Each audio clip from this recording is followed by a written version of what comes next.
ദൃശ്യം 3 സിനിമയുടെ ഭാഗത്തുനിന്ന് ഒരു ഒഫീഷ്യൽ അപ്ഡേറ്റ് വന്നിട്ടുണ്ട്. അപ്ഡേറ്റ് വന്നിരിക്കുന്നത് വേറൊന്നുമല്ല, ആ സിനിമയുടെ ടീസർ പുറത്തു വരാൻ പോകുന്നുള്ളൊരു അപ്ഡേറ്റാണ് പുറത്തു വന്നിരിക്കുന്നത്.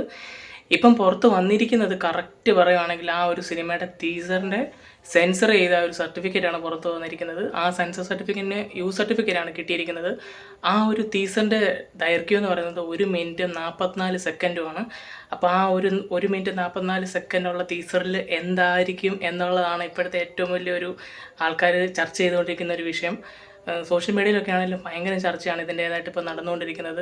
ജോർജ് കുട്ടി ഈ പ്രാവശ്യം ഏത് ലെവലിലായിരിക്കും ആ ഒരു കൊല ചെയ്തത്, അല്ലെ അതിൻ്റെ കാര്യങ്ങളൊക്കെ ഏത് ലെവലിലായിരിക്കും പുള്ളി മറയ്ക്കുന്നതും വേറെ എന്തെങ്കിലുമൊക്കെ ട്വിസ്റ്റൊക്കെ ഉണ്ടോ എന്നുള്ളതൊക്കെയാണ് ഇപ്പോഴത്തെ ചർച്ചയായിട്ട് വരുന്നത്. എന്തായാലും ഈ ഒരു സിനിമ എന്തായാലും നല്ലതായിട്ട് വന്നേ പറ്റത്തുള്ളൂ. കാരണം ജിത്തു ജോസഫിൻ്റെ ഒരു കംബാക്ക്, അതുപോലെ തന്നെ മൂന്നാമത്തെ പ്രാവശ്യവും വരുമ്പോഴും ഫസ്റ്റ് സെക്കൻഡ് ആവർത്തിച്ച് അതേ വിജയം ആവർത്തിക്കണമെന്നുള്ളൊരു പരിപാടിയും കൂടെ അവിടെ കിടപ്പുണ്ട്. എന്തായാലും ഇത് തകർക്കും എന്നുള്ളൊരു കാര്യം തന്നെയാണ് നമുക്ക് പറയാനുള്ളത്. ഈ ടീസറിന് വേണ്ടി കട്ട വെയിറ്റിംഗ് ആണ്. ആരൊക്കെയാണ് ഈ ഒരു ടീസറിന് വേണ്ടി വെയിറ്റ് ചെയ്യുന്നത് എന്നുള്ളത് നിങ്ങൾ കമൻറ്റ് ചെയ്യുക.